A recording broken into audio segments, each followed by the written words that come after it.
Hello and welcome to the first series of a host of webinars to be organized by CAAS.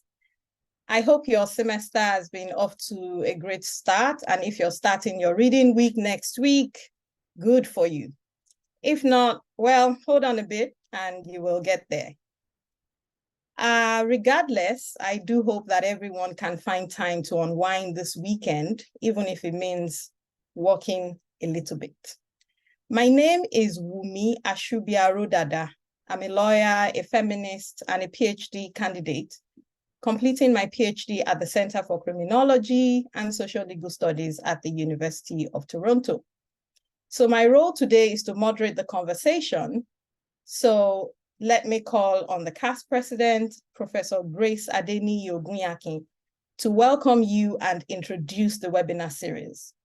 Professor Grace Adeniyi-Ogunyakin is an associate professor in the Department of Geography and Planning and Gender Studies at Queen's University, Kingston in Ontario. She's a Queen's National Scholar and Canada's Research Chair in Youth and Africa Urban Futures. Professor Grace, the floor is yours. Thank you, Wumi. Welcome and thank you for attending the Canadian Association of African Studies Professional Development webinar. First, for those of you unfamiliar with CAAS, it is a community of Africanists brought together by common goals and sustained by the networks that our diverse scholarly activities generate and support. The association hosts an annual conference at different Canadian university campuses each year. The conferences bring together academic researchers, specialists on Africa, and research centers. The conferences also attract non-academics whose work focus on Africa and its diasporas. In 2024, our conference will be held in Montreal at McGill University as part of Congress from June 12th to June 16th. We'll be releasing the call for papers soon, and it will be great to see some of you there. Second, we have envisioned the 2023-24 webinars as a conversation starter, as a way to share advice, resources, and build community by bringing together scholars and practitioners across Canada and outside of Canada, and to also catalyze mentorship opportunities. This is the first of 4 webinars we have planned for the 23-24 academic year. Our next webinar will take place on November 10th and will focus on non-academic career paths.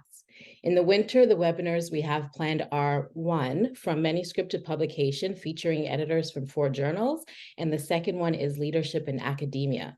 Finally, I'd like to thank our panelists and moderator for agreeing to participate in this event. Thank you to Femi Ajidahun for coordinating the webinar and advertising the event, and shout out to Wumi, our moderator, Adesoji Babalola, and Paul Akpomuje for working on the webinar structure and questions for the panelists. And I'll turn it back to you now, Wumi. Thank you. Thank you so much, Professor Grace, for that eloquent welcome message. We will get into the webinar now, but before then, I'd just like to make some announcements and, of course, introduce our experienced and interesting speakers for today. In terms of logistics, this is a webinar, and we hope that we can be as interactive as possible.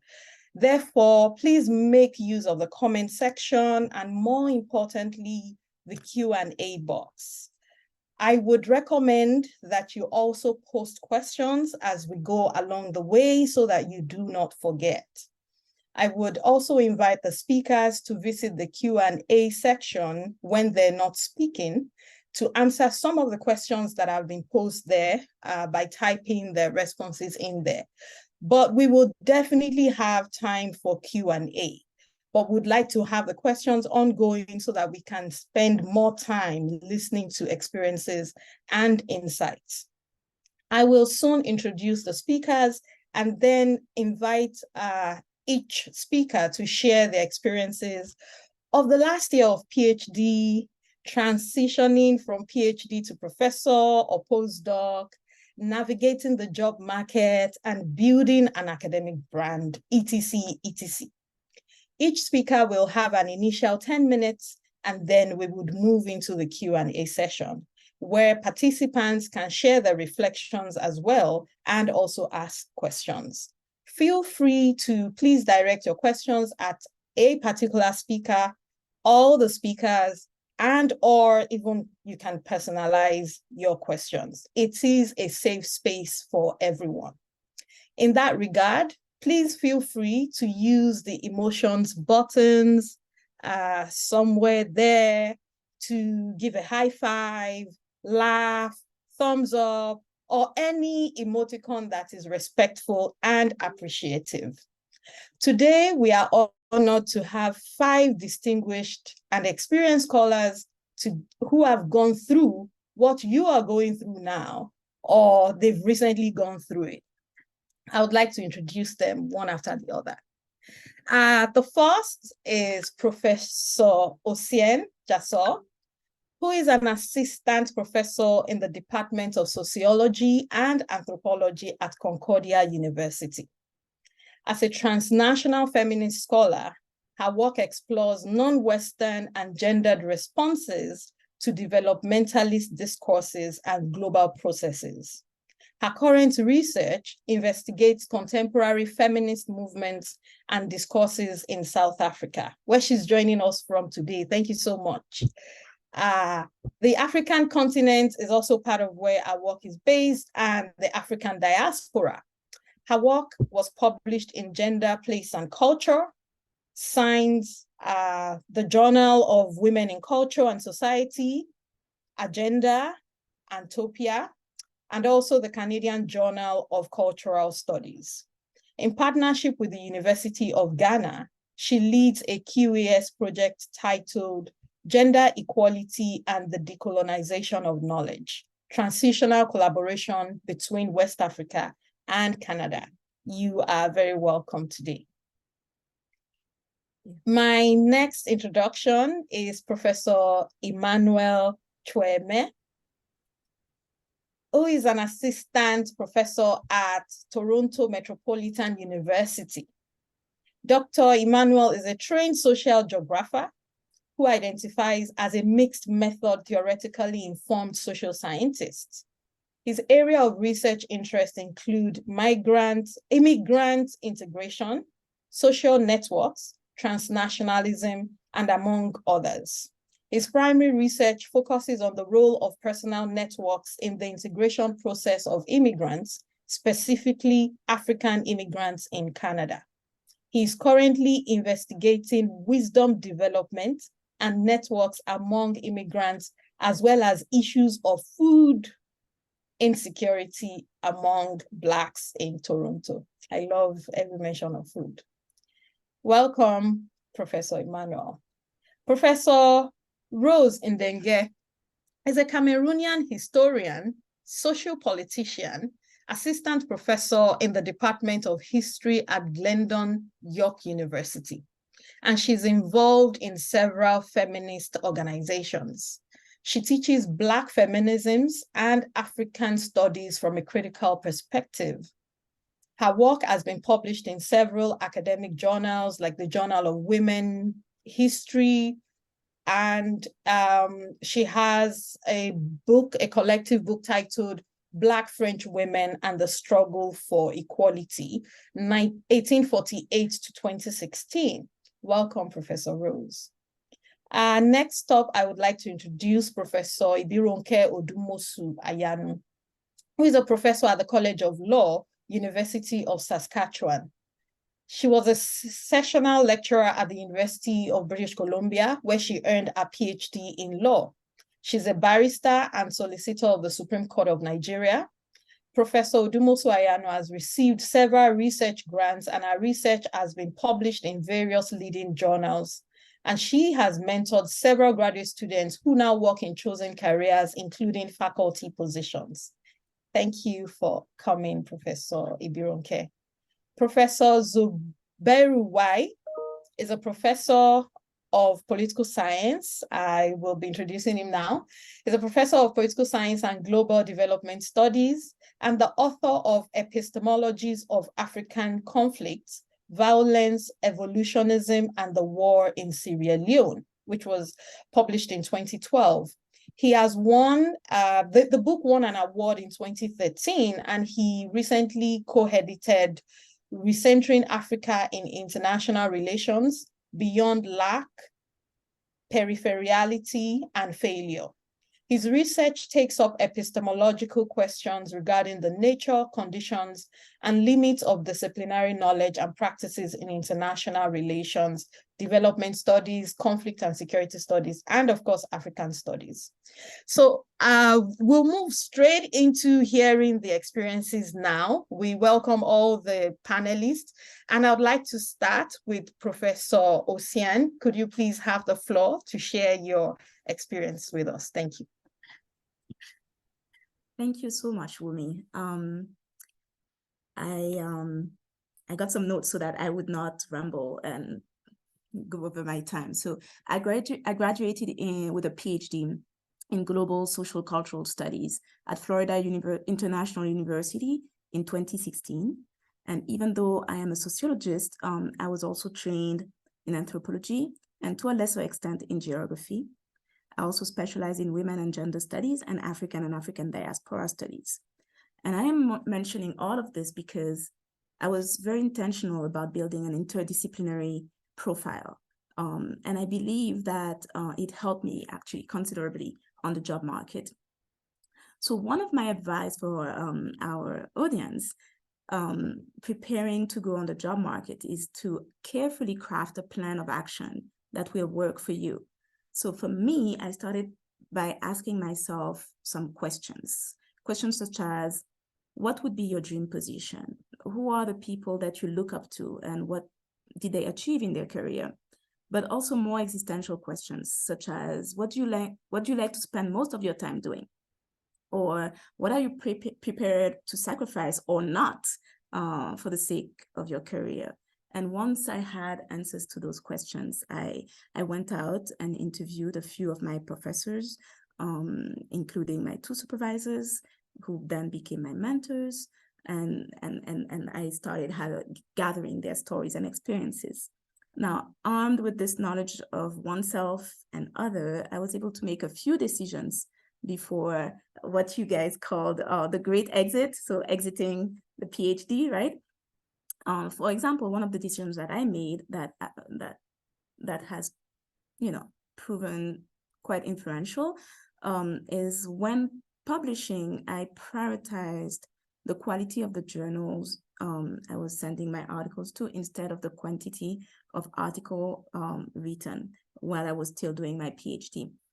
So I ended up publishing 1 article and having a R&R, review and resubmit, in top-tier, highly recognized journals. And so it was only 1.5 publication. It's not a lot, but one comment that hiring committees in the different job interviews, job talks that I went to, one of the comments that came about the most often was people asking about my ability to publish in these high-ranked journals while still in grad school. And I know that it kind of played a significant role in getting me the job.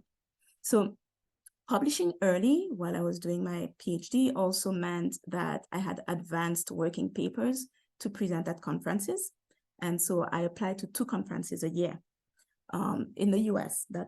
All of this is in the US. Whenever possible, I would go to the same conferences as my supervisor so that she would introduce me to folks, feminists in the US and beyond the US internationally that I was then able to call on when I went on the job market. And so this type of networking for me was good, and it was a good and pleasurable strategy. But focusing on publishing also meant that I did not have as much time to apply for grants, which is another thing that, hiring committees look at. So to counterbalance this weakness, I opted to do a full year of ethnographic fieldwork, something that was not required of me since my major was at sociology. But again, it was an intentional move that allowed me to apply for positions that put value on both sociological theory, but also qualitative methodology. Also, one of the articles that I had published while I was doing my PhD was actually a quantitative study, even though I don't necessarily love quants. But but that allowed me to also apply for positions that required knowledge in quantitative methods. So, you know, in a nutshell, my advice is to know your strength, know your weaknesses, and have somewhat of an understanding of what you want for yourself, what others have done as well, and be very intentional about everything you decide to do before the great exit, before leaving grad school.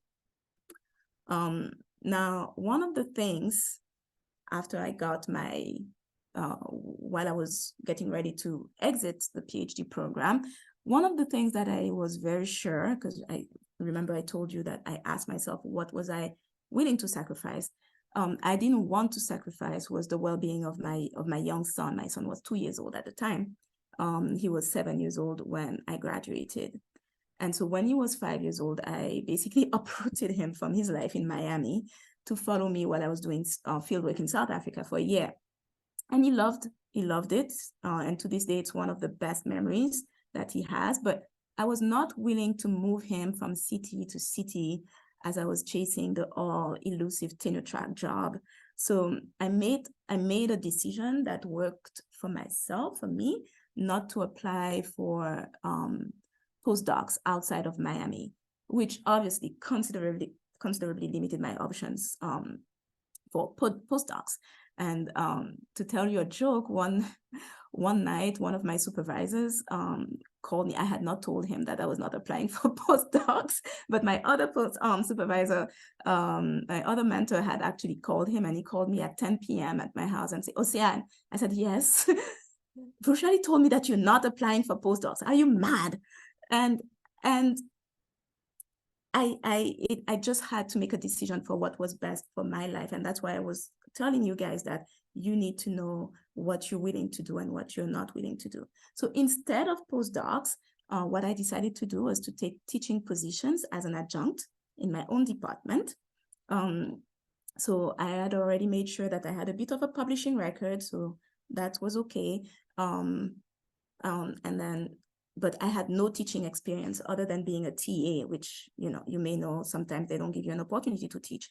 So I think that the year and a half that I spent, that was my transition year, before getting my job, I spent teaching, served me well on the job market, actually, because what I realized is that hiring committees actually preferred candidates with at least some teaching experience, even when the position advertised was actually a research-focused position.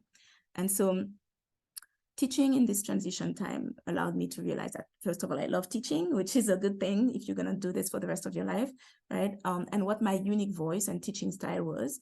And then also to make all of the mistakes that rookies make, so that I didn't have to make all of them while on my job, right? So what I did is that I taught during this transition, developed 2 new courses that I'm still teaching today, worked on my R&R publication, and then I applied to all and any job ads that fit my profile. And let me tell you, applying for jobs is in itself a full-time job. So that took a lot of time. So to get that job, to apply for jobs, I relied heavily on academic networks to find positions to apply for. So my supervisor and my mentor regularly sent me job ads, and other faculty did as well, those that I spoke to, and also those that I had met at conferences, as I told you. And then also academic associations typically send, ads through their listservs. So I made sure to carefully choose which associations best reflected my values and research interests, especially since, keeping a lot of membership can be hard on a broke student. So I was intentional about that as well. And that's how I actually landed my current position at Concordia University in Montreal. When I went for my job,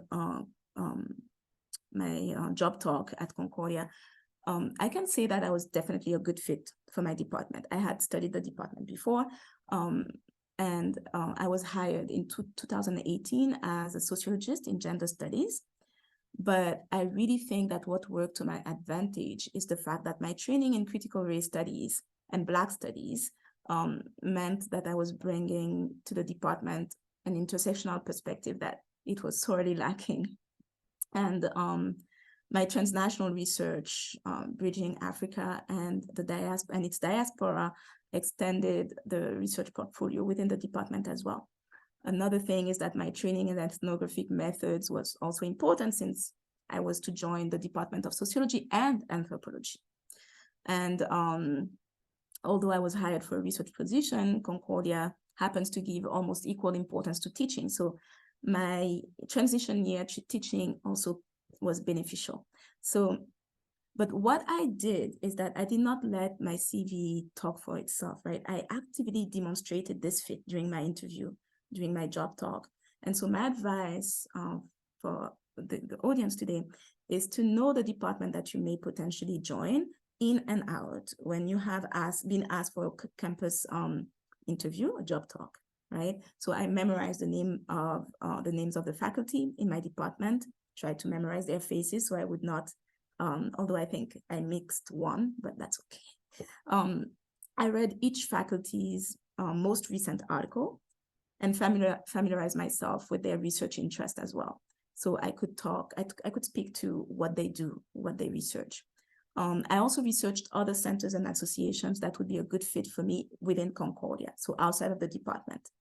And I pointed out during the job talk my interest in doing collaborative works with a couple of people in the departments, but also outside of the departments. So, because what I've learned is that your future colleagues, of course, they're interested in what you will bring to the department and whether you're a good fit, but also, you know, what new opportunities you may bring for them. What sort of grants are you going to apply for, and what sort of research collaboration they could participate in. So that's important as well. And so if there are any, when you do your research, it's a good idea to point that out. I also spoke French, so in Quebec, it was a plus, I would say. So I think that I was able to demonstrate how valuable I would be to the department, the students, the wider university. And that is actually one of the reasons, I think, if not the most important reason, they decided to overlook the fact that I was coming from the United States and did not have a Canadian residency. So one of the questions that Wumi was asking is, you know, what is that experience? And so if any of you have similar experience, I'm more than happy to chat with you. But it is true that even though it may be unspoken, I do believe that if you're not a Canadian resident or citizen, you have to really emphasize the unique knowledge and possibilities that you would be bringing to the institution. Fast forward to being a brand new professor. And by the way, I just got tenured, so I should probably change assistant to associate in my bio. But the joy of being a professor, what are the joys? I would say that for me, it was seeing my son grow. So before embarking on the PhD journey and academia, I had worked in the private and public sector in the US for many years with hectic work hours. And in this academic career, I can say that the hours I put in probably have been more crazy, but at least I have had great flexibility. And so, you know, I can be present for my son when it matters and then suffer for it later. So that is one point. I also love to be in a position to shape young minds, especially at a time when it matters most, with everything that is going on in terms of gender and race in North America, right? And so being a young-ish Black woman in academia in Canada, I think has been truly a mixed blessing. I was surprised when I first moved to Canada and when I first started my position to see how much it meant for students of color to have me join in the department, something that I was not used to coming from the US. For weeks, students lined up in front of my door just to welcome me. And then my hiring committee told me much later that one particular Black graduate student who had come to my job talk cried when he heard that I was given the job. And this was an experience that I didn't have at all in the US. And so these stories surely added to my commitment to these students, to students of color at Concordia. But it also meant that very quickly I became a bit overwhelmed with a lot of requests to supervise and to be on thesis committee, to mentor, in some capacity or another, or simply to listen, right? And no one prepares you to handle such time and energy commitment. And I must say that when I started, I was really bad at saying no, but I learned ever since. I had to learn.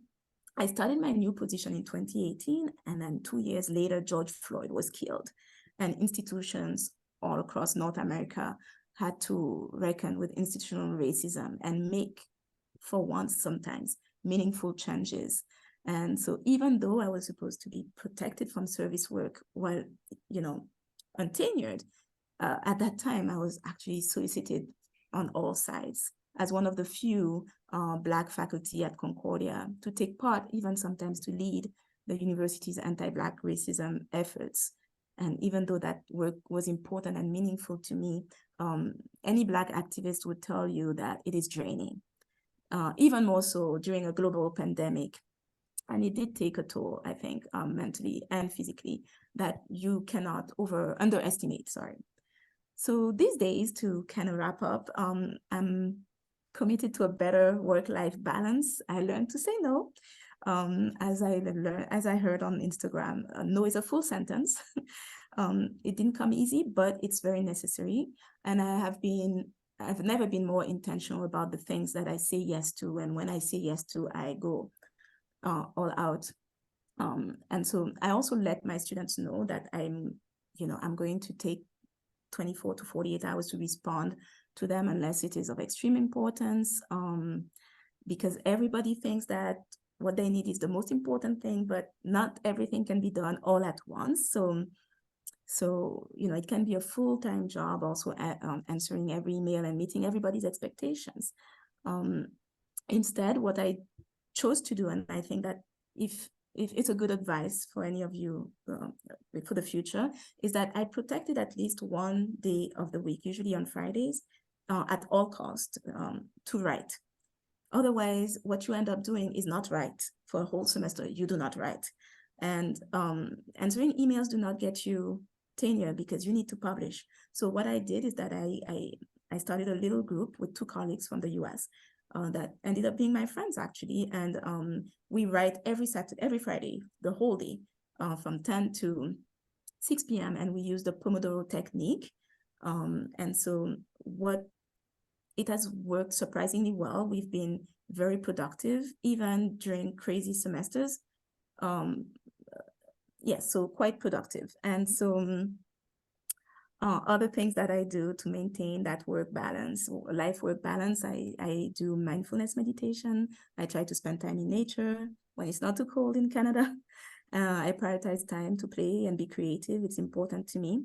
And one of the things that has really sustained me is to develop friendship with some incredible women of color in academia. And that has really helped me, knowing that someone else understands exactly what you're going through, having people to run to for advice, resources, or just to vent is really a lifesaver.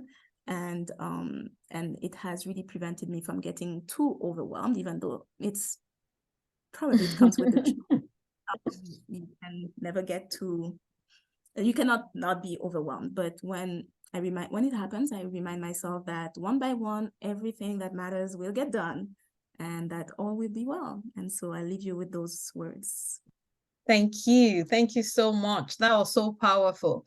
I think one thing that is etched in my mind from today is that you should have a plan of action. And it's so clear that you're passionate about being a professor. It's rare to see someone talk so passionately about, being a professor.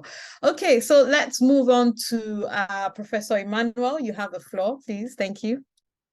All right. So thank you, Ocean, for that for sharing your wonderful experience.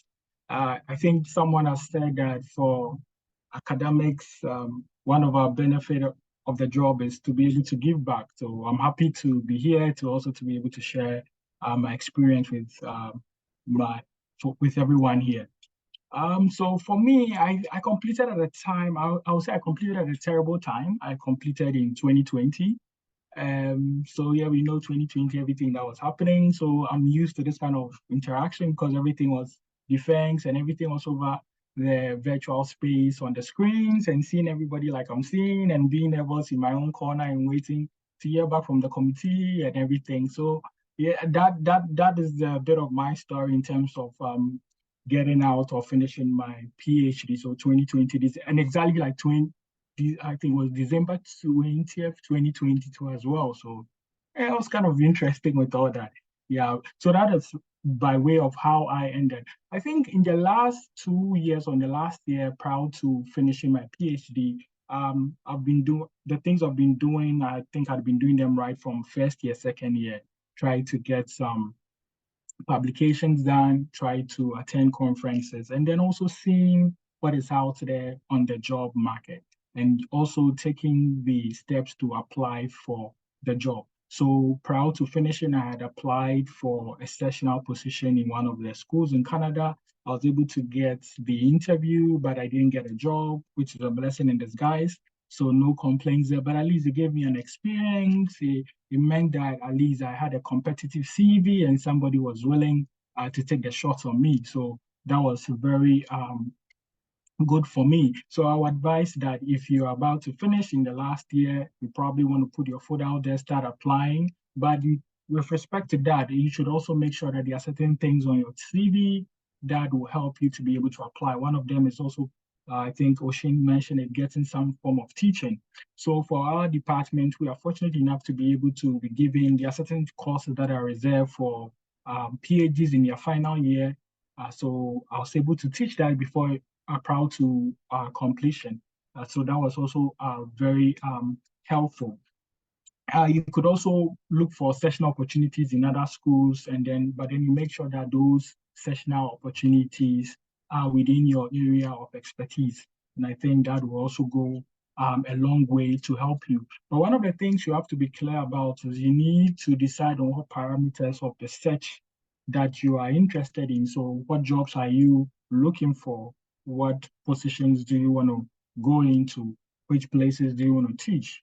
For me, I knew my wife wouldn't want to stay in the US. So even though I did apply for some schools in the US, it wasn't my preference. I mean, when it came in, probably would have negotiated at some point, but those places were really not my preference. My preference was to find something in Canada. So you need to be mindful of that. You need to know if it's Europe that you want to go to, you need to be mindful of that. If you don't want to go back home, or if you want to go back home, you also need to be mindful of that. But at the same time, if you're a person of color, you also have to bear in mind that you have to put in a little bit more effort compared to our other compatriots. So even if you have that at the back of your mind to work here, then you know that you have to double up in terms of your effort. You also have to ensure that you're getting as many publications out there. So with respect to your PhD, there are certain themes that you're going to cover, and that will be synonymous with the work that you are doing. But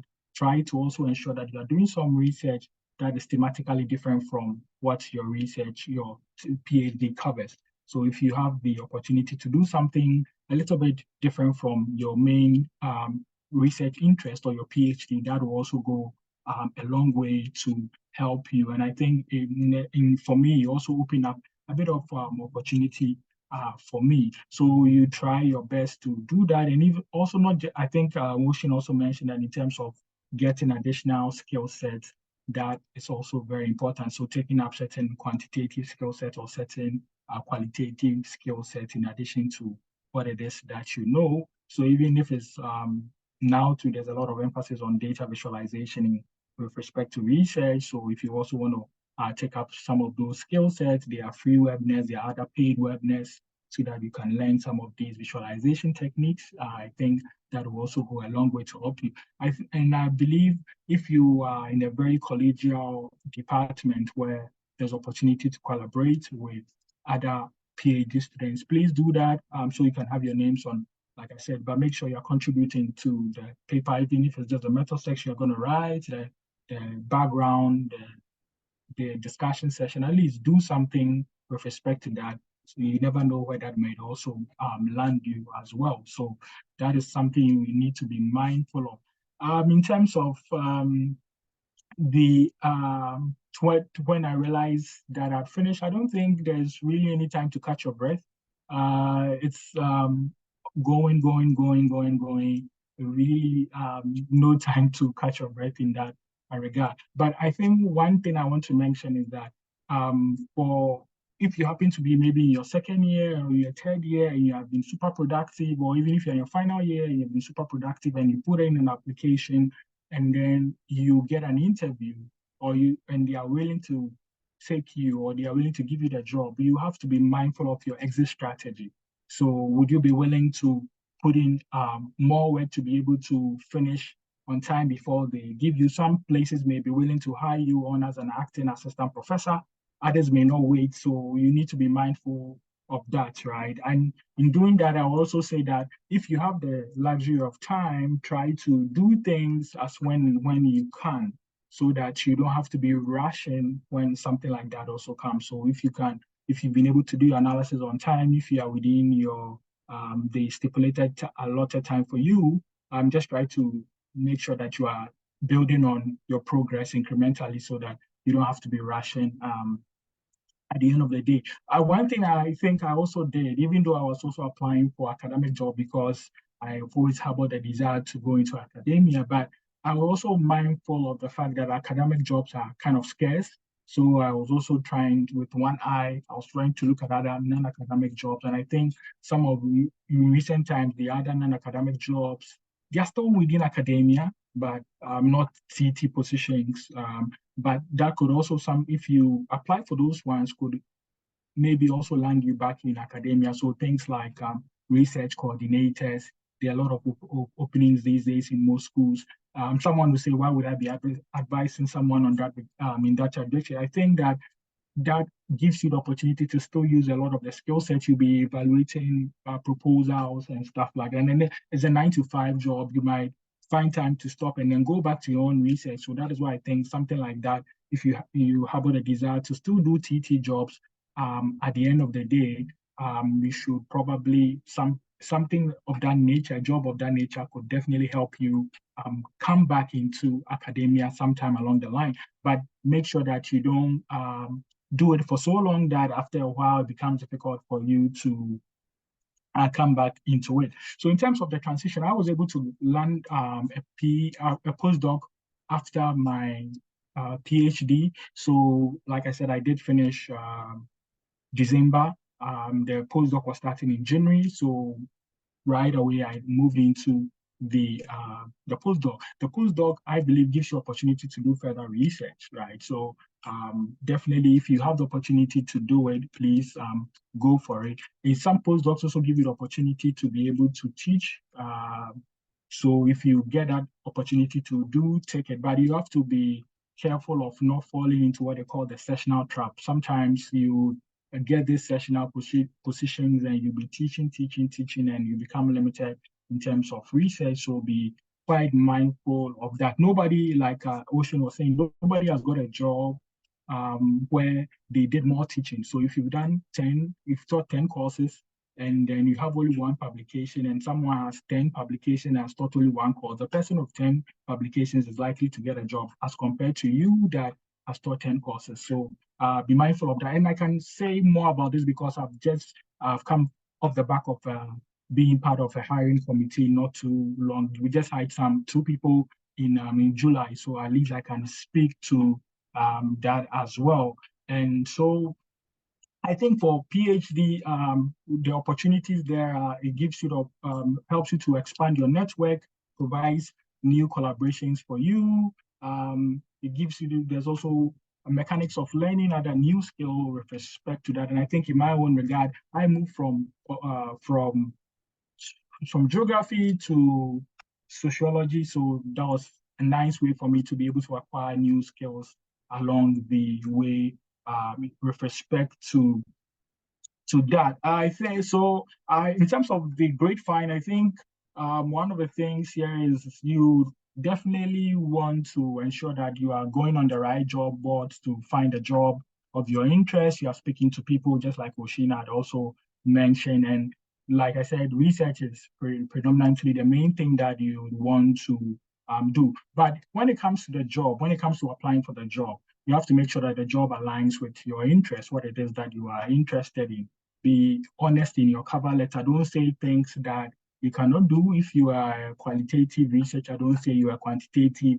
You have some quantitative expertise, and then when they give you the job, you find yourself wanting. So you have to be mindful of that. I'll mention maybe two things here with respect to how the job search process. So in terms of interviews, when you have the opportunity to get an interview, make sure that your answers are things that you could possibly expand upon it. If you are given a time, make sure that you utilize the time very well. And I'm saying this on the back of the recent hiring committee that I was part of. And some of the things that I noticed. I would say that when you have the time, when you have the chance, with respect to the interviews, be enthusiastic as much as you can. I personally feel like the people that we hired, if it was left with me alone, probably they wouldn't get the position. I would say that they were weakest compared to the others, but their sense of enthusiasm, their sense of passion, how the collegiality that they will bring to the department was what it is that earned them the job. So yeah, the other things that I could speak to, but I think for now I'll leave it here and then I'll allow others to also get to it. Thank you. Thank you. Thank you so much. And also thank you for being mindful of the time. That was really dynamic and stimulating, the experience that you shared. And this is perhaps a good time to pause and thank the CAAS president for this initiative. We have already heard from two powerful speakers, and we're still going to listen to three more. I would like to please ask that we try to keep to time, because I can imagine that the audience are buzzing with lots of questions or clarifications that they would like to seek. So please fasten your seat, and without wasting time, I yield the floor to Professor Rose to share experience. Thank you. Thank you, Umi. Thank you. Hello, all. Thank you. Thank you for having me here. I'm really happy to share my experience. I did, like my colleague, I took some notes, especially because I'm French speaking. So it's kind of difficult, kind of challenging for me to speak from the scratch. And I think the experience I will share here will be kind of different for my colleagues, because my experience is rooted in France first. And for those who have been in France, especially these last few years, I think they can feel what it is to live in France, being Black or brown, with the racism and all those kind of things, which bring me here, to be honest. So I graduated in my PhD in 2018. My PhD was in history, African history, but I've been trained before in policy, and specifically in political sociology. So as a OCN, kind of interdisciplinary scholar, and I am applying it in my research. So what is it to be a PhD candidate in France? For example, I think my experience is different here, because, for example, I funded by myself my PhD. So which means, like, while doing my PhD, and I'm telling you, and I'm sharing with you that for those who are facing some challenges, it's like, you can make it. It's really hard, but I mean, you can make it. So I was doing my PhD, and at the same time, I was accumulating this PhD with bread and butter work jobs, right? So I did like babysitter, maid, I was disabled people caregiver, whatever. And my last year of PhD was kind of hell journey, because in my personal life, it was very challenging. I had some family issues, and I had to take care of someone who was really sick. I had some challenging relationship with my advisor because of racism. So it was not at the best. And it was like a messy situation, which means like, until I gave my dissertation, I sent it to my jury, I wasn't sure to be able to finish it. What helped me, it's like I have mentors, and also I have wonderful colleagues in my university who helped me to design the bibliography, for example. So one of the the advice I can give you is really to build a community and to nurture solidarity, because that helped me a lot. And like concerning like how I have like the transition, to be honest, the first year after I have defined my dissertation, I didn't really realize that it was finished because I had to get back to my bread and butter job during the year. And while I was doing this, I was applying to a non-tenure track teaching position. And then I got one at Rouen University, where I started 1 year after my defense. So in terms of how you build this path, even if it's challenging, I think publishing in academic journal early during my PhD journey, I think it's Professor Sfian who said that it has been one of the best advice one of my mentor gave me, because it helps you to strengthen your file for job market, but it also helps you organize your idea for your dissertation. So it helps me a lot to have, like I had 2 publications when I had finished my PhD, and one in English, which is important when you are in France, for example, and then you are planning to go in North America or more globally Anglo-Saxon academic area. So I didn't do a postdoc. I went to a teaching a teaching position, non-tenure track teaching position during 2 years. It was in policy department, which is really interesting. When you are pluridisciplinary, you can have like more space to apply in various positions. And this non-tenure track teaching position helped me to strengthen my teaching file. I was teaching while doing my PhD sometimes, but it was like I just have like few hours. So having 2 full years of teaching was really, I think it has made difference in my file. While I was also still publishing, I was organizing also conference. I think I organized 2 or 3 international conference. So you have all these things because it helps you. It helps show that you have like this international how to say that, international glowing. Let's say that I don't find the right word in English here. And also, it's also like, I think the 3 of us are thinking about being intentional. I was very intentional about not looking for a position in France because of racism experience I was facing there as a Black African female scholar working with critical race, gender, and post-colonial perspective. So I was very intentional to leave France, right? So what I started to do is I started to talk with my colleagues in North America so that I can get a sense of what needs to be done, because I didn't have any clue about how to do that. And so what I did is, like, to be honest, my first application in North America, it's one of my mentors who sent me the application file and say, you need to apply. And I was freaking out, to be honest. I was totally freaking out because I was like, I don't even know what to do. And she said, I will write you a letter. I will help you. You have also to ask this person to help you.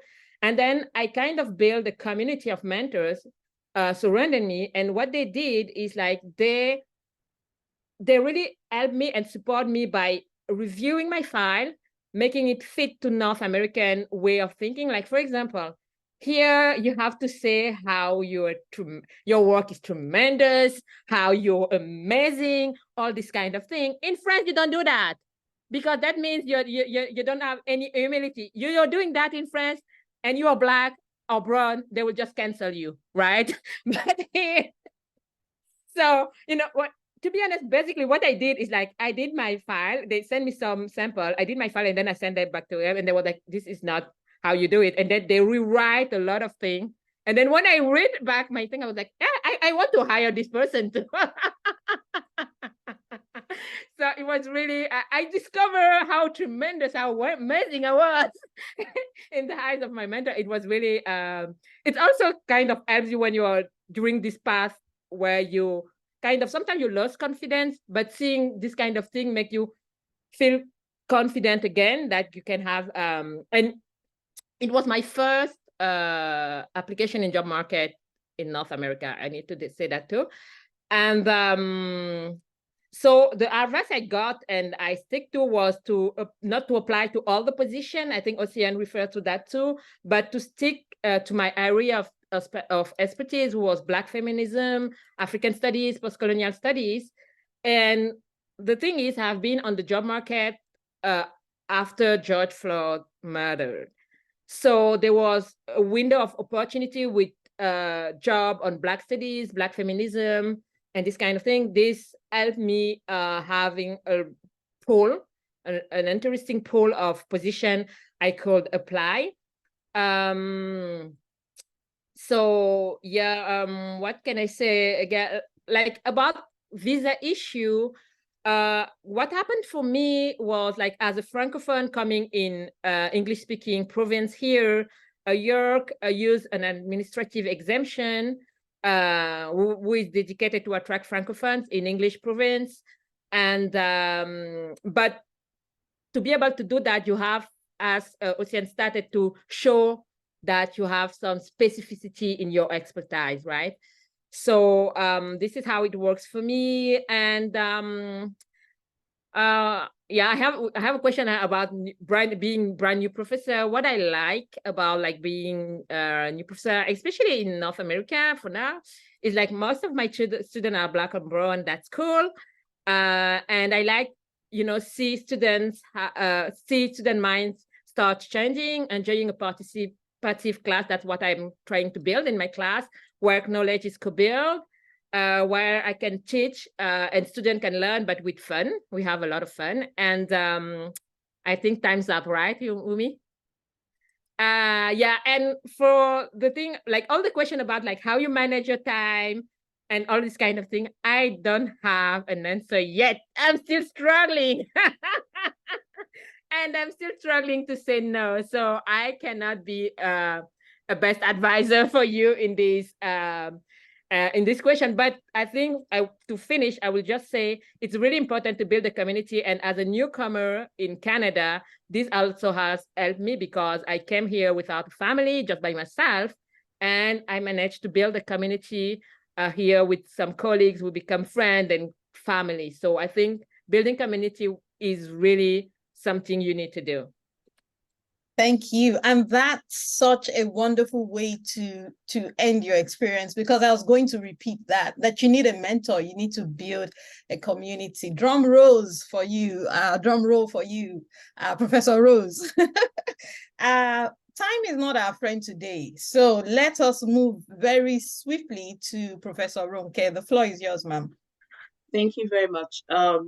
I'll try as much as possible to keep this succinct. So my journey is somewhat different from those of the other panelists, but not radically different. I'm a legal scholar, so I'm a lawyer by training and profession, and a legal academic by occupation. So I work at a law school, at a college of law. I started to work as a tenure track assistant professor before I completed my PhD. So I began my tenure track appointment at the end of the third year of my PhD. And one thing that I would say about this, incidentally, to what I planned to say before Mumi mentioned this just right now, is that I had exceptional mentors. I've always had exceptional mentors. And even now, as a full professor, I have kept my mentors because they still continue to remain important to me. And I try as much as possible to offer myself as a mentor to others. And those mentors advised me to ensure, as at the time I was starting my tenure track appointment, that I have a complete draft of my dissertation before I begin my appointment. So by the time I started as an assistant professor, I only had to work on revision. So you can ask how I got the job while I was still a PhD candidate. I happened to be blessed with multiple offers at great universities at the time I was applying and after the application process. And at a point, I turned down a couple of interviews since I'd already accepted an offer. So how did that happen? There are a number of factors, but I'll share just a few here. First, during my PhD, I dedicated significant amounts of my time to publishing my research. In the early days of my PhD, I already had a couple of publications from work that I had done as a master's student. And one of the publications was in one of Canada's major law journals. And I ensured that I continued this trajectory of publishing my research as a PhD candidate. So by the time that I was applying for jobs at the end of the second year of my PhD, into the beginning of the third year of my PhD, I already had a collection of publications that were part of my CV. And in my role now as a member of hiring committees, I see the importance of publishing as a PhD student. So that would be the first one. It's absolutely important to publish while being a PhD student. It's a tough balance with working on a PhD and publishing, but I find it to be something that is quite necessary. And then second, I started to attend conferences early. In fact, by the 6th month of my master's program, not even my PhD, I had attended a very insightful conference in New York where there were many experts working in my area. And that's not because I thought about it. It was one of my early mentors that had said, "Oh, there's this conference happening. Would you like to go?" And I said, "Oh, sure." I didn't know what I was getting myself into, but I went. And I quickly then began to learn the art of presenting at conferences, sharing my research, and building a network. So by the time I was a PhD student, presenting at conferences was part of my regular schedule. So, and conferences do a few things for students and really for everyone. First, they helped me to share my research widely before expert audiences. So it would allow me to go back and do a better job, for example, on a paper that I presented. And second, conferences helped place my work before the right audiences. You'd be surprised at how helpful those people become later, even when you're applying for jobs or even subsequently. And then third, those conferences helped me to build a network of my contemporaries, of senior colleagues, and of mentors that I'm still in contact with today. The third thing is, and many people have mentioned this, my co-panelists have mentioned this, is I tried to get some teaching experience as a student, and that was helpful in transitioning to a tenure track position. So I started as a teaching assistant, but someone had mentioned this, I think it was Oshan, that we can't stay only at the teaching assistant level. So after being a teaching assistant, I became a sessional lecturer, and that was very helpful when I was applying for jobs, because that was something that they were asking me about in the interviews that I did at different places. And then the fourth thing that I'd like to share in terms of my personal experience, which I mentioned earlier, is that I had great mentors. I didn't always know it, but now I know very clearly that the advice of my mentors were very helpful all along the way, beginning from my master's thesis supervisor. It's been a while since my personal job application process, and I think that that process has been colored by my experience on the other side of the table, that is, as someone who participates in the process of hiring new scholars. But I remember part of the experience. And again, I'm back to mentorship. The first thing I did was to have several conversations with my mentors, and they offered very valuable advice on what to do and what not to do, on where to apply and maybe where to just kind of let go, and on the process generally. I remember someone telling me about how it is important to be able to communicate your expertise well, especially in the case of us women. Sometimes we're shy to be able to say that we can do A or we can do B when we're actually really good at those things. And it's important to be able, without being someone that puts others off. You have to be able to communicate your expertise well. And then second, I quickly learned that every university is different, and different departments also have their different cultures. So being able to understand this helps with the interview process. I'll share some insights from the other side of the table, and that is as someone who participates in hiring decisions. Other panelists have spoken about finding academic positions, so I won't add to that. So regarding hiring decisions, the strength of the CV is very important, but also meeting the needs of the department of the faculty is also essential. So if the job ad is asking for scholars who work in certain areas, I'll encourage you to apply, even if you think that your CV may not be as competitive. And again, remember that I said that sometimes we don't think that we are as good as we are until other people tell us those things. So sometimes you might think, oh, maybe I won't be as competitive. But if they're looking for someone with your expertise, at least try. The worst that would happen is that you won't get the job, but you might get an interview and you would have had valuable experience. Regarding the job talk, I always encourage my students to ensure that their job talk is relatable.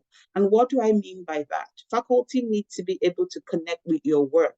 So there needs to be a balance between demonstrating your expertise, demonstrating sound knowledge of your area, and also connecting to your audience. You don't want to lose your audience. Candidates must also be able to communicate how they will contribute to the life of the faculty or the department. So in terms of teaching, in terms of research grants, mentoring graduate students, you should also be able to communicate that. And also, as a final point on this, all parts of the in-person visit are part of your interview, the lunches, the dinners, and the other seemingly informal part of your visit to a university are part of the interview process. This is where you're able to demonstrate your interest in the university and your interest in your potential future colleagues. And then finally, just a few words about the life of a new professor. I would say that it's been one of the great privileges of my life to do what I do every day. I love research, teaching, and you can add mentoring to that. And I actually really like administration. And these happen to be the three parts or the three main parts of the work of most professors in universities. In the early days, given that I was working on revisions to my doctoral dissertation, remember that I said that I had started my faculty position while I was still a PhD candidate, but I had a complete draft of my dissertation. So I was still working on revisions. So given that I was working on those revisions, I had to try to find a balance between the demands of my new role and completing the work I had begun as a PhD student. So it was a very busy time, but it was a rewarding time. And I'd like to end on this note. One of the things that I did when I started my position is I continued to do what I had done as a graduate student. And that was to find mentors everywhere that I go.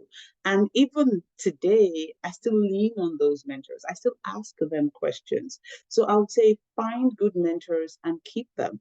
And for those who are a bit further along, to try to find some time to mentor others as well. And in all of this, we cannot overemphasize self-care. Research and teaching work well when we take time for ourselves. Thank you. Wow, that is really amazing. Thank you so, so much. We need to take care of ourselves. Balance between communicating your expertise and connecting to people.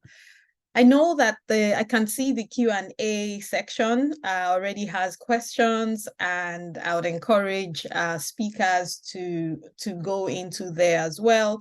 And invite our final speaker for today to please share or narrate his experience, Professor Zubairu Y.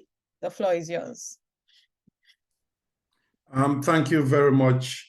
I don't even know what I'm going to say because you have like 4 people going ahead of me. Thank you, Grace and CAAS, and also Wumi for inviting this conversation. And thank you all for being present. I want to say that my own experience is a little different. There are certain similarities, but it is different. And perhaps I have to say that I started a PhD when I was 31, which means that I didn't just go straight. I come from Sierra Leone. There was a civil war. And so when I finished my BA, I couldn't just leave. And so I was doing something else, but I knew I wanted to do the PhD. Now, this is important because when I started the PhD, I already knew that that's what I wanted to do. I didn't just go into a PhD for the sake of, oh, there's nothing else to do, therefore let me do the PhD. So I had become a high school teacher just as the war was going on, to just buy time, because it was very difficult to live and the education system was under collapse because of the war situation. So then I left, went to Japan, did my MA, and I came here. Now, when I started the PhD, I was very deliberate. I knew I had to get out. And I remember there were people who asked me, why are you in such a rush? I'm like, in the first place, I'm already old. I was always the oldest in my class. So that is one. But secondly, I come from Sierra Leone. And if you do not understand, for those Africans in the diaspora, it's not only your own life. Your life here and your success here is also the success of your family back home. So there were all of this pressure.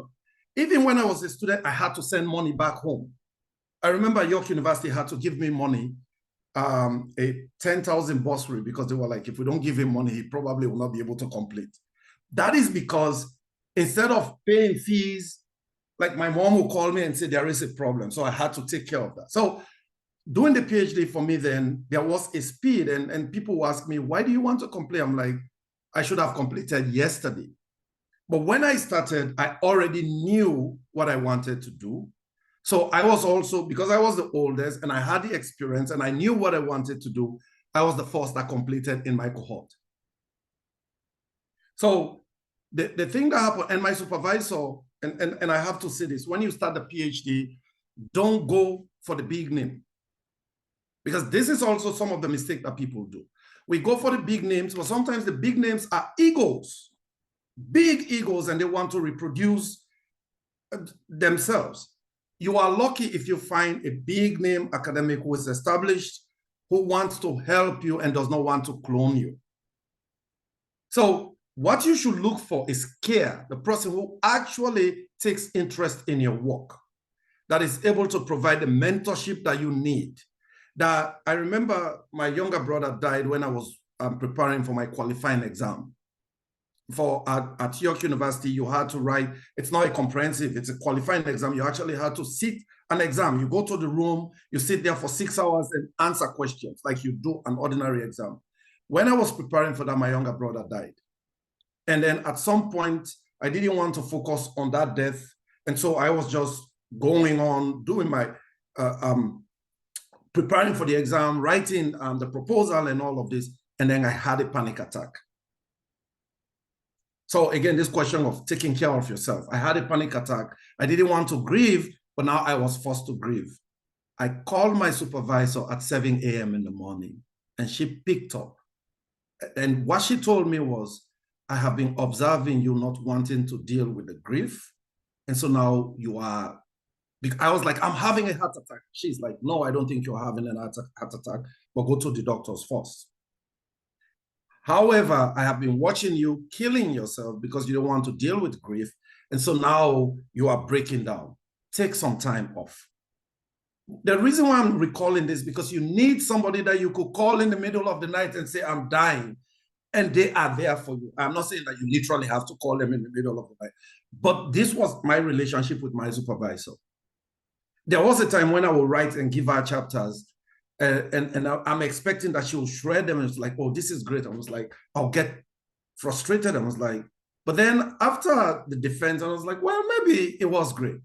So the point is that find somebody who understands you, that is able to provide you with kind of support that you need, and know that the PhD is not just something you go into, because it is alienating, especially towards the end when you are writing the thesis.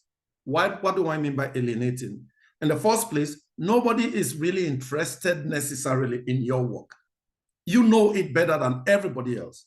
You are excited about it. And I remember going to parties and talking to my friends. And sometimes they're like, what are you talking about? Because you are living in your head. So just know that if people are not there to share in your excitement, it is not about you. So towards the end, there is really that alienation. And on the one hand, you're excited about your work, but on the other, nobody really cares your supervisors. And what I mean, nobody cares. I mean, we have to put it in the most brutal way. Nobody cares because you are excited, and so then you feel it alienating. But what got me through, my supervisor will always say, if you produce your best thesis, I mean, if you produce your best work, if your dissertation is your best work, then we have failed you. I never forgot that. This is why I was able to complete in time. Because the thing is that people like graduate students, you are living in your head, you want to produce this perfect dissertation. There is no perfect dissertation. There is no perfect book. Any book that you write, any dissertation that you write, there is somebody who could take it apart. So you have to write something that is consistent, that is true to you, and produce that and have a committee of supportive scholars, not people who will just let you write whatever crazy that you want to write, but people who understand your struggle and are able to provide the kind of support that you need. So that is it. And now I should try to complete this quick. And finally, once I completed, the issue then is that, oh, and one more thing about my supervisor.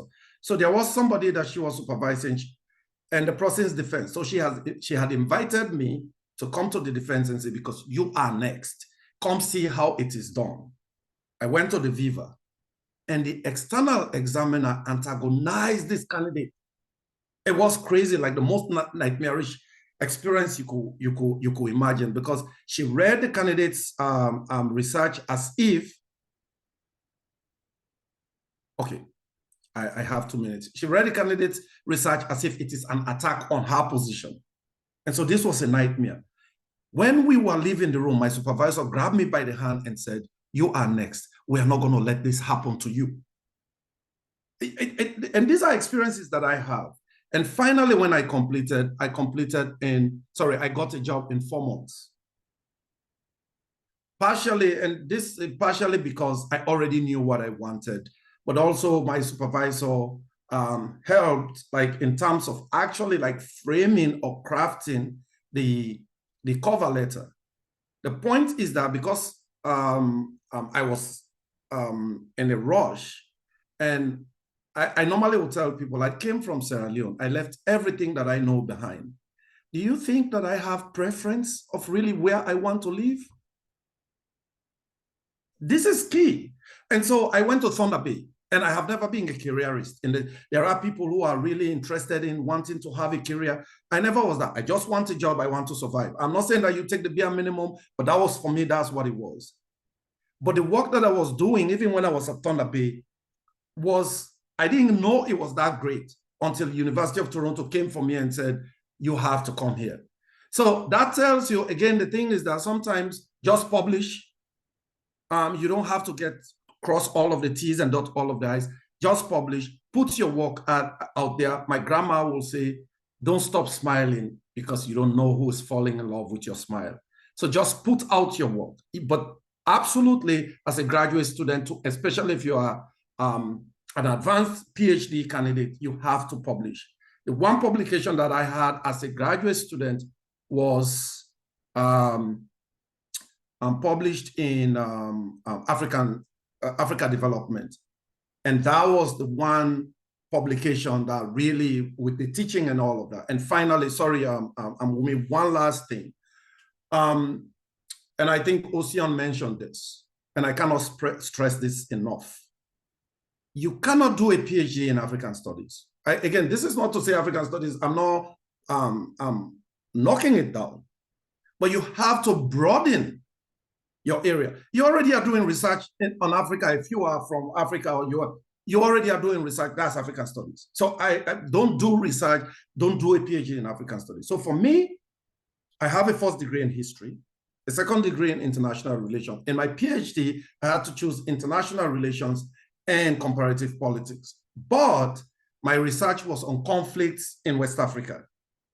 And so when I was hired, I was actually hired for a policy position, because I was able, in my cover letter, on the advice of my supervisor, to demonstrate that what I was studying, even though I was studying the way knowledge is produced, I was trying to show that policy depends on knowledge. And if knowledge is faulty, then you have faulty and policy. So I was hired for an area that I was not even prepared for, but I was able to make justification based on the work that I have done. So expand, if you are starting a PhD, expand your reach. If you are, for instance, studying African gender and you are in a women's studies department and you are studying Africa, you already could get an African position, African studies position, but you could also get a gender and women's and position. And depending on how you frame your thesis, it could be in different ways. Anyway, I'll stop there if there are questions. But the point that I'm really trying to make is you should first know why you are going into the PhD. Absolutely. Don't just go because everybody is doing a PhD and you think it's cool. Because if you don't have the passion like Ocean, for instance, was describing, then you will crash. So you need to know, and you need to surround yourself with a really supportive team. Your supervisors should be experts, but you should not go to just because they are big names. You should go for people who understand, that will be able to support you in whatever way that is possible. I'll stop there. Thank you. Wow. Wow. And did you say that you don't know what to say? That was really inspiring. Thank you so much. And I'm so tempted, to almost do a recap, but I know that we just have 10 minutes for Q&A. Thank you so much for all the speakers that have gone into. I can see that you have answered so many of the questions in the Q&A box, but we still have 10 minutes to hear from the audience.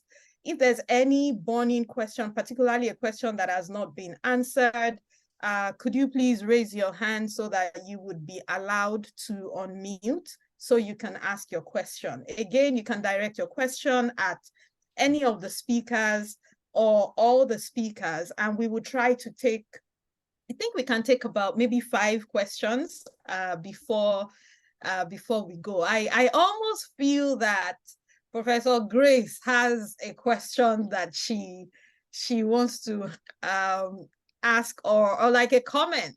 There was this way that your face looked when we were listening to the experiences. Really, really brilliant. I don't really have a question. I would just completely floored by the amazing advice that's been given. And I think it's really important to keep in mind to those of us attending today that everybody's experience is different. Mm-hmm. So for example, I definitely was not like Ronke, just churning out publications like that. So just, and if you're able to do that, but just keep in mind what works best for you. Just, mm-hmm. I would advise that's a key thing to listen to. Like you have to keep in mind what works best for you. And Zuba said, he was willing to go anywhere. And Ocean was like, no way. So you keep those things in mind, because your peace of mind and your well-being also matters. And in terms of how you, and I do, but one thing I do strongly agree with is being strategic. You have to be strategic. If it's multiple publications that works for you, that's fine. But also thinking through where you are sending your manuscript is also very important. So I will stop talking because I see a hand up right now. Okay. All right. Femi, are you helping us with asking whoever has raised their hand? Because, okay. Sylvian Mbohu, are you able to unmute to ask your question?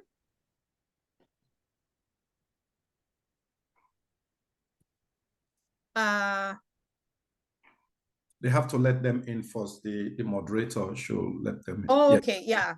Talking has been permitted. Sylvian, please go ahead. Okay. Thank you, everybody. Thank you. Hi. Do you understand me? Good afternoon. Yes. Do you understand me? Good afternoon. Please go ahead. We can hear you. Go ahead. Okay, thank you. Thank you. Before asking my question, I would like to say that I'm very happy to attend this session. And I am a Cameroonian Cameroonian, and now a postdoctoral fellow at the Universidade Estadual do Maranhão in Brazil.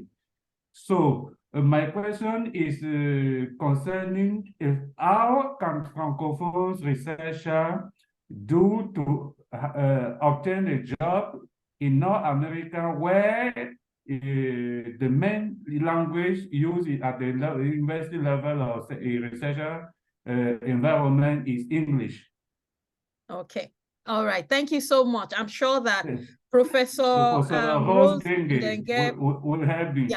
yeah, she will, because Thank she did touch on that when she gave her experience. We'll take the next question and then we'll return back to the speakers. Bridget Alichi. Yeah, hello everybody. Hello. And good evening from here. I'm speaking from Lagos, Nigeria, and it's 7:24 p.m. in the evening. So I'm a PhD candidate at the University of Alberta, Sociology.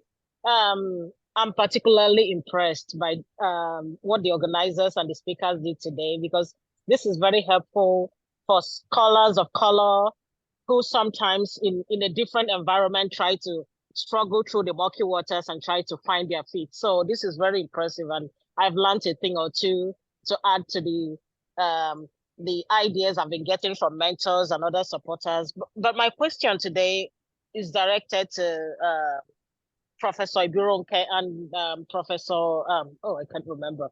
And the first person cited example from the hiring committee where he was part of it, and he found out a situation where sometimes the choice is usually swayed towards someone who had more publications, even if it's with a little teaching history, as opposed to the person who has been teaching all through and has not been able to put out something there in terms of productive outputs by means of publication.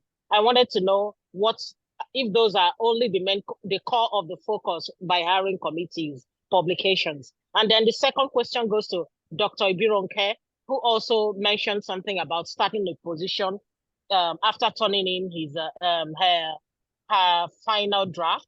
I wanted to know if which of them came first. Was the application for a position already started before her final draft was ready, or she finished everything and decided that everything is right out there before she started applying for positions? Does that give someone an edge or whatnot? So those are the two questions that struck me that I should ask this evening. Thank you.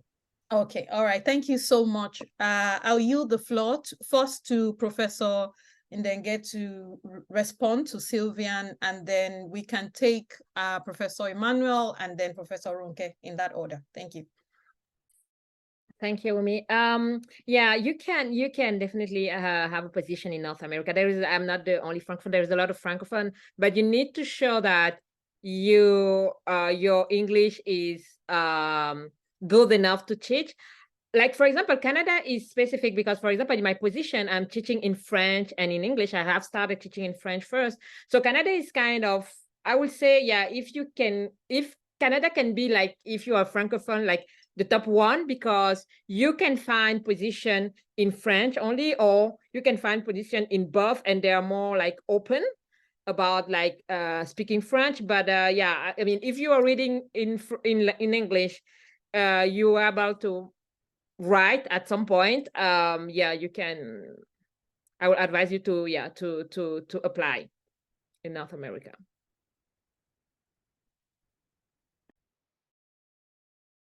Yeah, Professor Emmanuel, please go ahead. Yeah, thank you, Bridget, for that question. I don't think research or publications is the only consideration, but I don't know. I do maybe my other colleagues can speak to it, but I think when we are doing the hiring, there are certain metrics, and for those of us in academia, we know that there's research, teaching, and then service. So we look at all these. So we give a score for your research, for your teaching, and then for your service.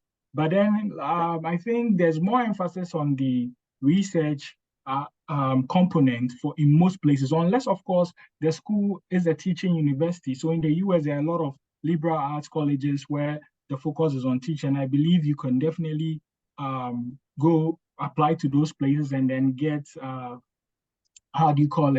get one of those schools. But I think for what I know, you can have very little teaching and still come and demonstrate to the committee that you're a very good teacher. And I think in our instance, the case that I witnessed, that is what actually did happen. Those of them that have been teaching for quite long, the kind of passion and the enthusiasm that was showed compared to the one who had very little teaching was kind of low. And people want to see what you are bringing on board, just like has been echoed here. So I think, yeah, little teaching wouldn't hurt you that much, but if you have little research compared to teaching, then there might be a problem. Okay. All right, Professor Ibirunke. Thank you very much. Thank you very much for that question, Bridget. So I would say that for me, what I handed in before I started was a draft. It wasn't the final draft. It was a draft that still had revisions to be done. And in fact, I still mentioned it to someone who was on my committee that I was in a meeting with this week on Monday. And I was saying to her that when the comments on the draft arrived, I packed away the draft for like 3 months. I just couldn't believe it. I was like, oh no, I have to do all of this. So it wasn't a final draft at all. And the follow-up question was, is the advice to finish everything first and then to move on to applying for jobs, or to try to do both simultaneously?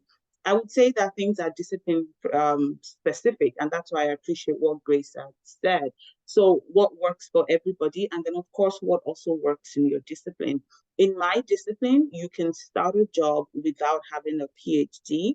So I could afford to apply while I was still a PhD student without having completed all my work. So, but I had a draft, but it wasn't a requirement. At the time I was interviewing, I didn't have a draft because the job started about 8 months after the interview. But by the time I was starting, I had a draft. And I would like to say something before we close, because this is probably going to be the last thing that I'll be sharing. I think it's been great putting this together. I'd like to appreciate CAAS for doing this and for putting together such a very group of people doing a lot of fascinating work. So thank you. And thank you for the great moderating. Thank you.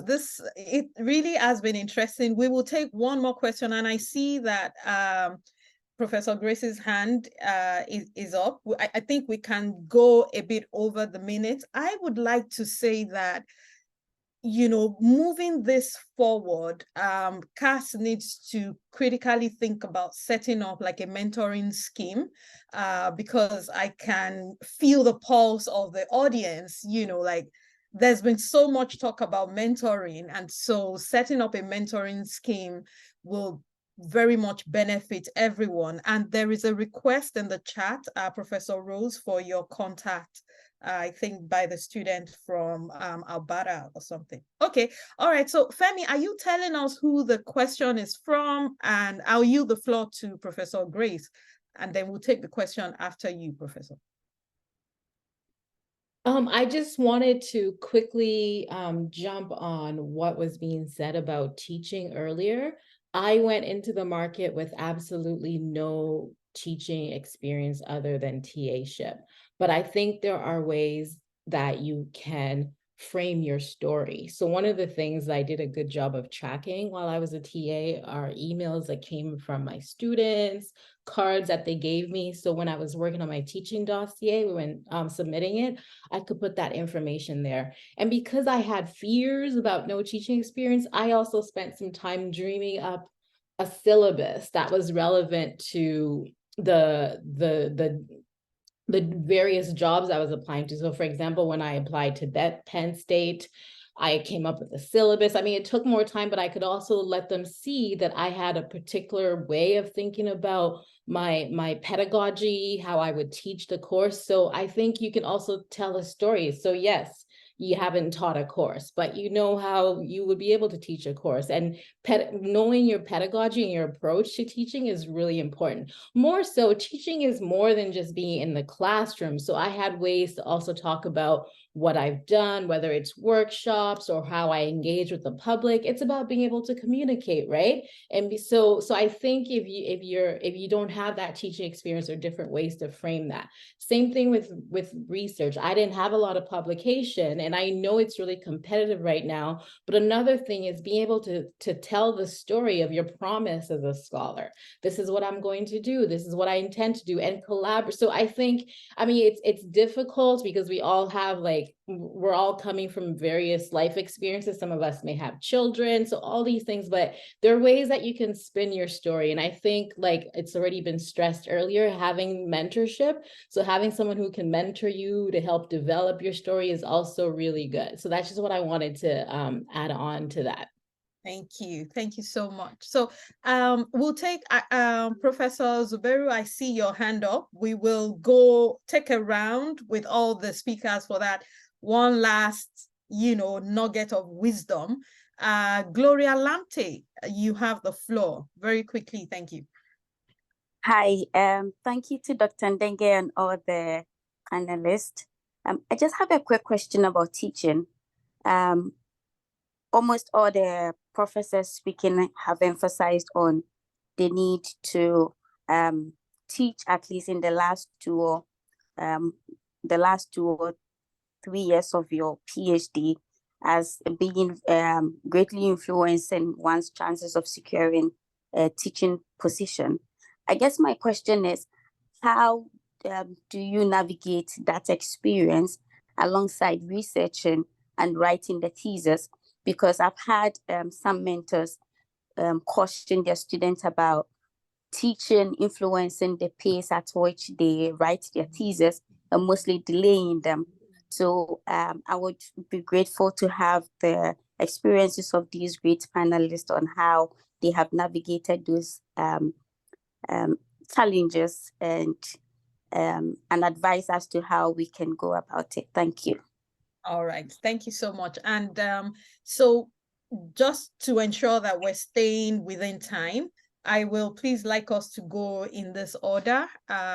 Professor Y, if you could make your, give your comment, and then if you want to answer the question, that's fine. And I see Professor Osian's hand, and then after Professor Osian, we will take Professor Rose, Professor Emmanuel, and end with Professor Ibironke. Thank you. Okay, thank you. I just wanted to point something out. There is now, at least in the Canadian University, there is now a teaching stream position that has been created. So I have been chair of a department, of a political science department. I've been chair of hiring committees. And actually, for mainstream, regular tenure track positions, we consider teaching, but teaching is now really, at least in my experience, it's the promise of you as a researcher and the value that you will bring to the department. Because the idea is that you'll be able to teach anyway. Like, there is that understanding somehow, right? And so you have to, if it is not a teaching position, like a teaching stream position, which is basically focused on teaching, that absolutely you have to have a teaching experience. But if it is a research, then it is really your experience and especially your promise and fit with the department. And also, one thing I want to say is that there is a lot of politics that goes on in hiring committees. And so I know Osian was talking about how tiring it is, especially when you are just like the only few people of color, but we still have to do committee work. I cannot stress how significant that is. We have to do it. I have been on hiring committees, not only for professors, but also actually trying to admit students into the PhD. And that unconscious bias that people talk about, sometimes it is deliberate because people want their own, whosoever they favor, to get in. And if you are not there, so like I've been saying, I am overworked, but we have to do it until we get away where everybody is. Anyway, I'll stop there. So that's just what I want to say. One, we absolutely have to be on committees. It's not because you want to get somebody back through the back door, but they could say something and you could actually illuminate the experience of that person so that it does not become a handicap, right? And so I'll stop there. Thank you for having me. Thank you so much. Professor Osian? Yes, so very quickly, Gloria, I would say that for teaching, what you could do, you do not have to have the most experience teaching while you're doing your PhD. For me, I did this because I didn't apply for postdoc. So it was my way of, if you have one weakness, to balance it out with a strength, because that was my choice. But one thing that you could do is ask your supervisor. And again, that's why you need great supervisors that trust in you and that you can trust in. Ask your supervisor to let you teach 1 or 2 classes in their course.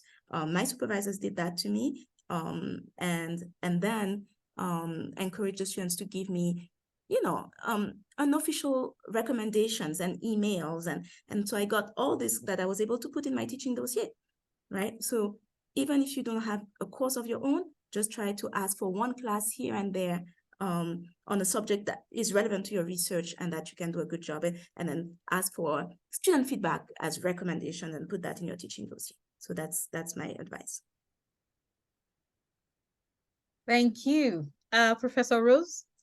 Thank you, Gloria, for your question. I don't have anything to add. I think I'm totally agree with Ocean about, like, it's not a big deal to don't have a class on yourself, but trying to find some pieces, because it's a lot of work.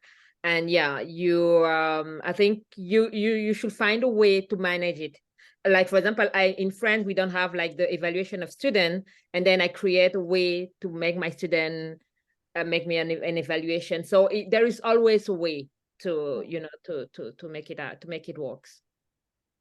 Thank you. So last words. We're also taking last words right now, so that we can wrap up in the next few minutes. So Professor Emmanuel? Yeah, so I would say that for final words, if you are students, if you're in your final year, third year, just keep hope and faith alive. Do the things that have been recommended here and be positive, and know that something will always pop. I always keep telling my junior colleagues that once you're doing the work, once you're putting the effort, something will open up, and who knows where you find yourself. So be positive about it. And the last thing I want to say, in terms of work-life balance, there's this center called a National Center for Faculty Development and Diversity in the US. They run this program called Faculty Success Program. It helps a lot with work-life balance. So if you are in your postdoc and if you can get some funding to sign up, I'm currently enrolled in it. They do it in the fall, winter, and then the summer. I think it was also a very good program for especially early career faculty. So yeah, I just wanted to throw that in. All right, thank you. Could you please drop the link in the Q&A and also, in the Q&A, right, so sure, that, I will do that. the audience can click on it. Professor Iburonke? Thank you for this opportunity to speak one more time. One word: mentorship. I look at my experience and I would say that my mentors have been great. There were so many things that I didn't know. Even now, I still think that there's so many things that I do not know. And when we're talking about individually tailored experiences, that's where mentors come in, right? You're able to have one-on-one on them with them. You're able to talk to them about what exactly is going on. You're able to ask them about different universities, different departments, even people, and get them to read your work, not just your publications or even your applications for jobs sometimes. I can't overemphasize the role of mentors. They've been great for my life. I'll recommend them to you. Thank you. Thank you. Thank you. Thank you so much. Thank you to the audience, very engaged audience. Thank you so much for spending the time to come hear this nuggets of wisdom from our very experienced scholars and mentors. I call you all mentors. I see this as a mentoring session that we have had today. Thank you so much to all the speakers. You have just been so phenomenal. in sharing your experiences, really bearing it for us to see what it's like. And now we know that we're not alone, in this journey. And thank you so much to the president of CAAS, Professor Grace, for putting this together. And thank you, Femi, for supporting us with this webinar. We hope that we will see you, not only you, but also that you will invite a friend to the next webinar, which will take place when, Professor Grace? Do you want to wrap it up?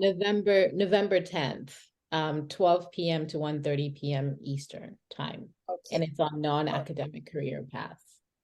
Okay. All right. And thank fantastic. you, Rumi, for being a wonderful moderator, by the way. Thank you. I wish there was a job in academia for this. Come to the non-academic career path. Exactly. All right, everyone. I do wish everyone a wonderful Thanksgiving weekend. Enjoy your Friday, and hopefully you have a restful weekend. Bye, everybody. Bye. Thank you so much. Bye. Thank you.